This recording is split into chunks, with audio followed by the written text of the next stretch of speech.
this is what we have to do. You know, no one's going to do it for us. Obama is not the Messiah. He's not going to save us. We can't wait for aliens to come down and save us from ourselves. We have to do it. And I wanted to start off with a quote from a U.S. Army veteran who fought in the Second World War. And he said, "The main thing I got out of my military experience was the realization that I am completely opposed to war. Every war is insane, no matter where it is or what it's about. Fighting is the lowest form of human behavior. It's amazing to me that with all the great teachers of literature and art and all the contributions that have been made on this very precious planet, we still haven't evolved a more humane approach to the way we work out our conflicts." This veteran was Tony Bennett, the jazz singer. And the thing that really strikes me about that position is that that's not a minority position. Most people in the world feel the same way. Most people in the world would rather see our resources spent on, you know, building shelter for the homeless, ending poverty, dealing with HIV/AIDS, creating shelters for battered women. All of these really important things. You don't have to convince people, I don't think, that this is the right thing to do. I think what we have to convince people that they should take their dreams seriously, that we can do it. There is no technical obstacle. There's no shortage of knowledge. There's no shortage of food. We could do it, you know, today. We could have done it years ago. And so this strategy tries to focus on what are the obstacles that are standing in the way of doing something which we can do, you know, pretty much instantaneously. We have all this laundry list of really important things that we were discussing, but what do we do concretely to make it real? And you've got people working on important areas, again, whether it's about First Nations people or the environment or social justice or ending war. And the heart of our idea is that we want to have all these groups cooperate together, coordinate. We're not talking about building a national organization, but just a way to facilitate all these various peace and social justice groups, environmental groups, to work together with a common focus. And the common focus to start with is to tell our government, our federal government, we want an end to the occupation of Afghanistan, we want an immediate reduction in military spending, and we want that money to go to the homeless. We want that money to go to ending poverty in Canada. So that whatever issue a group or a person is fighting on, we can all unite around this basic idea that the war is obsolete, that Canada should play an exemplary role in the world, and the first way to do that, again, to build this consciousness, to build this mass movement, or movement of movements, because it's not going to be just one, of course, is to focus on the military. So in my article I talk about that only a fraction of the $1.2 trillion that the world spent on the military last year would end poverty. Something like 20%. If we took 20% out of the global military budget, there'd be nobody ever going hungry. There'd be nobody who didn't have decent shelter. I mean, that's how small it is. It's about, again, maybe a third of what the U.S. government just put into bailout Wall Street. A third of that money. And could you imagine? I mean, you know, people were dancing in the streets, literally, around the world when Obama won, for all sorts of reasons, realistic or not. Could you imagine if, say, the first thing he did was say, we're going to take $200 billion and we're going to end poverty? But my point is, they have the money to do it, and they could, you know, they wouldn't even notice it. For all the qualifications, and no, you know, I mean, Obama is part of an imperial, you know, capitalist war machine. I don't have any illusions about that. But I do have, I think the only hope we have is if people demand a change. People here, people in the United States, people in Europe, everywhere. The United States is going to spend next year $725 billion on the military, you know, and that doesn't include everything. This is a crime. And one of the best people, I think, to sum up what a crime it is actually a former U.S. president and five-star General Dwight Eisenhower, who said back in the 50s, every gun that is made, every warship launched, every rocket fired signifies, in the final sense, a theft from those who hunger and are not fed, those who are cold and not clothed. The world in arms is spending the sweat of its laborers, the genius of its scientists, the hopes of its children. In addition to that direct cost from war, the military is a tremendous user of resources and a tremendous polluter. It plays a huge part in causing global warming, which is probably, next to accidental nuclear war, the biggest threat that we're facing. And yet, as bad as war is, it is nothing compared to the structural economic violence that's been haunting the world at least since Columbus. The number of people who die every year from preventable disease and hunger is 10 times roughly the number of people killed in wars. It's not as dramatic, and the worst of all, and in the pathological pursuit of profit and the pathological selfishness that's involved there, worst of all, and I find this still mind-boggling.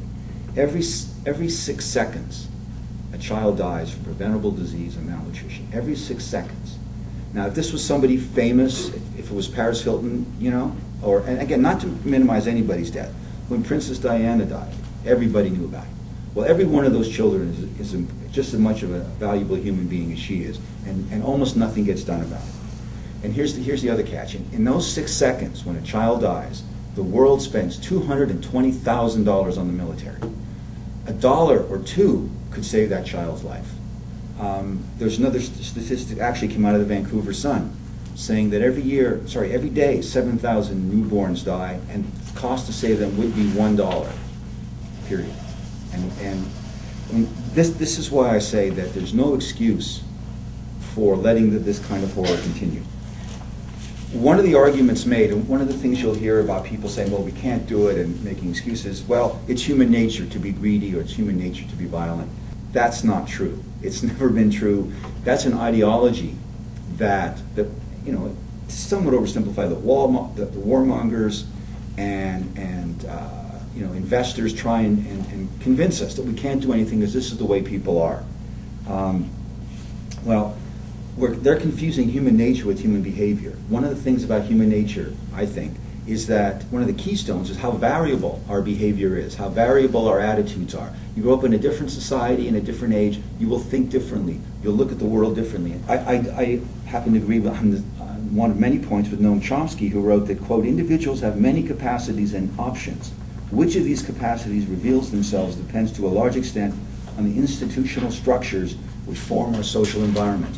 You have a society where children are respected and loved and well treated. You're not going to have a violent society. You're not going to have a patriarchal society. You're not going to have a misogynist society. You're not going to have people shooting each other in the street over drugs and all that sort of stuff.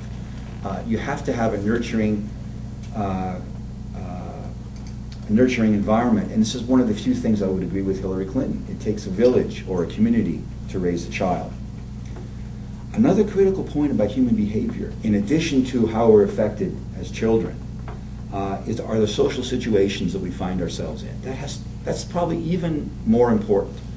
Some of you may have heard of Philip Zimbardo. He did the famous Stanford prison experiment, where in the 70s, where he divided randomly students into guards and prisoners.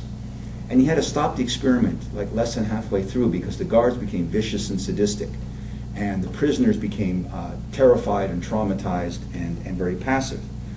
And the point, he makes the point that the primary lesson out of the Stanford prison experiment is, quote, its situations matter and its situations are created by systems of power.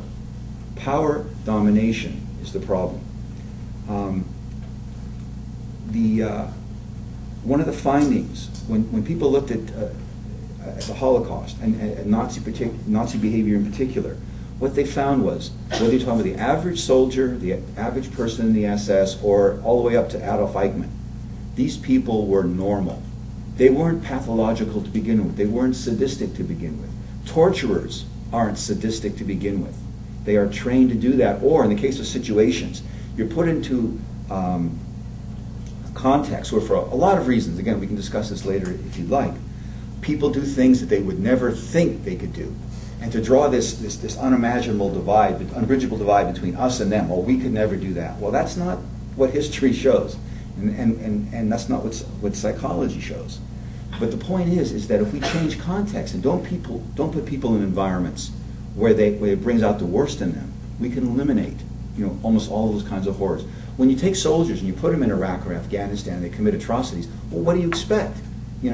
This is one of the things when commanders-in-chief say, we'll send people off to war and they're good Americans or they're good Canadians or whatever, and they would never commit atrocities. That's what happens in war. Again, the situation brings out the worst and most brutal in people, and I really don't think that it's fair to blame the people who are put in those positions. Again, like Zimbardo says, it's the systems of power that create the situations, and that's what we need to dismantle. Joshua Goldstein, who writes a textbook that I use, says that complex behaviors such as aggression and war cannot be said to be biologically driven or predetermined, because humanity's most striking biological capacity is flexibility. The problem, again, is power. And power distorts the way we act, and power is the reason that some people go hungry and die when they're very young, and some people live lavish lives. Will Miller, an anthropologist, wrote in Monthly Review that it's not the pathology of individuals that's the problem, it's the systems of power that are pathological. And these systems select, the way he puts it is, these pathological systems select the most socially stunted among us, those least able to trust and cooperate with others, and puts them in positions of power. And any system which spends over $1 trillion a year while ignoring all the hunger and the disease and so on, I call it patho-cracy. It's the rule of the pathological. Individually, in some cases, the system as a whole. In order to maintain these systems, you have to have ideological justification. You have to say there's a war on terror, or we're fighting communism, whatever. And ideological controls are necessary to get people to think in certain ways. And what I think is the critical element here is to break that framing, to say, no, we can look at things in different ways. Because power, above all, in most instances, is psychological. The only reason there was a war in Afghanistan or Iraq was because enough Americans said to, aye, aye, sir, to George Bush when he said to start the war. If people just laughed at him and said, you're an idiot, go back to Texas, there wouldn't have been a war. Now, that obviously didn't happen for obvious reasons. But it's important to keep in mind that even though the systems are very powerful, they're only as powerful as long as people accept their legitimacy or they're afraid to do anything about them. Whether you look at the Russian Revolution or what happened in the former Yugoslavia when Milosevic was thrown out, or in a sense, with Obama's election, those changes are made because people no longer accepted the status quo and said, we can do something different. And this idea of consciousness is not some kind of airy-fairy New Age thing. It's the way people think. There's a cognitive scientist out of Berkeley, George Lakoff, who talks a lot about how people are conditioned, again, partly in childhood and partly through their experiences, to think in rigid ways and to think that they have to follow authority, they have to follow orders. They're not necessarily the kind of naturally empathetic beings that I think we're all born like. Another thing I want to stress, and this is really exemplified in Naomi Klein's most recent book, The Shock Doctrine, in terms of systems of power, is that we are up against a military-industrial complex, and in Canada as well, that is much worse than Eisenhower warned about in 1961 in his farewell address. It is much more powerful, it's much more integrated with the government even than before. And she gives an example with Lockheed Martin, which is, quote, poised to profit not only from making the weapons and fighter jets, but from rebuilding what they destroy in Iraq, and even from treating the people injured by its own weapons. To give you an idea of the scope of the subsidies, again, the subsidies that keep the war machine going. In 2005, Lockheed Martin alone in 1 year received $25 billion in American taxpayers' money, a figure more than the entire gross national product of 103 countries. So I can't overstress the fact that there was more than enough wealth. We spend more money, we spend 3 times as much money on advertising than it would take to end poverty across the entire world.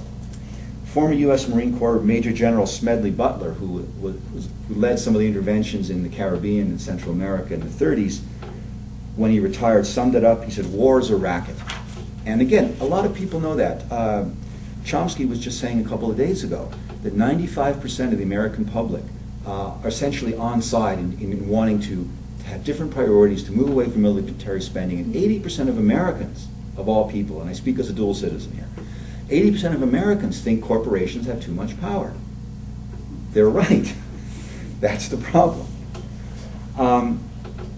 The answer then, of course, and again, this is hardly new or rocket science, the answer is a democratic movement of movements, an inclusive democratic movements, which, again, gets people to take their own ideas and dreams and hopes and our better nature more seriously, and says no more to the excuses why Harper says we're not, he doesn't even talk about it. He never talks about ending poverty in Canada. You know, he's apparently giving over about $50 billion in tax cuts to corporations. That could easily end poverty in Canada. It's not an issue for him. We don't demand it. Unfortunately, Afghanistan didn't come up enough in the election. You know, we shouldn't be taking part in that occupation, obviously. That would say the total bill is somewhere at this point, so far, between 18 and $22 billion. Could you imagine what we could do in Canada with that? Not to mention the $500 billion that he wants to spend. This citizens movement that has to be based on democracy was expressed by Takis Fotopoulos, who's a writer in England, who said, inclusive democracy expresses democracy in terms of the direct political democracy, economic democracy, so that we make decisions. We as citizens make decisions about, do we want this kind of free trade deal? What kind of rules should we accept in the WTO? You know, should we end poverty? Economic democracy also, of course, takes place at the workplace. You know, where people, you know, so you don't have bosses and managers who have power over you and can take your livelihood away. They need to be democratically run as well. In short, Patopoulos says, inclusive democracy is a form of social organization which reintegrates society with economy, polity, and nature.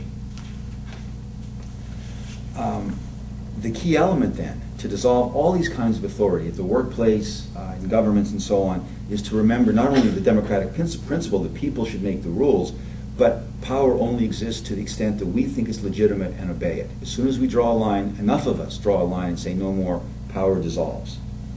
Of course, people will do whatever, governments and people in power will do whatever they can to try and hold on to power, and we're told, as Margaret Thatcher said, there is no alternative. But again, there's no alternative unless we understand that there is another possibility. And again, this includes the US, where, as Chomsky said, the majority of the population is strongly in favor of cutting back military spending and directing the funds to social needs. So, and the environment. So again, we don't have to convince people about what's right. We have to convince people to take it seriously and act on it. I think that these grassroots movements must focus primarily on their own nation states, because it's at the nation state level that decisions are made about budget priorities, going to war, and so on. But even in the provincial election coming up here in May, people can make the case that if we're going to run into a deficit here in BC, and if there's certainly problems, we have the highest poverty rate in the country, and we need social housing, well, we can make this provincial election issue, and even maybe get the Liberals on our side to say to Ottawa, look, cut your military spending and give some of it to the people in BC, because we've got serious problems here.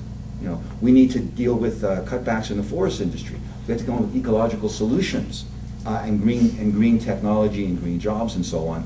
And one way to start, again, is reducing military spending. And this is the time.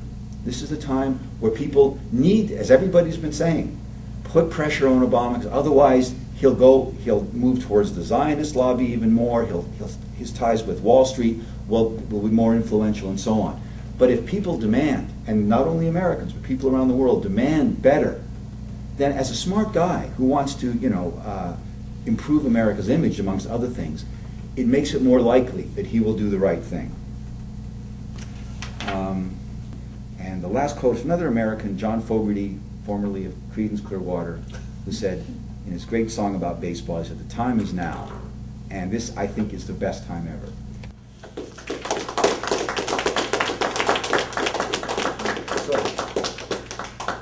Any comments, questions? Yes, Pedro. Do you think that in addition to the tools to raise social consciousness and to pressure politicians for social change, would be this project of Nowpolling.ca?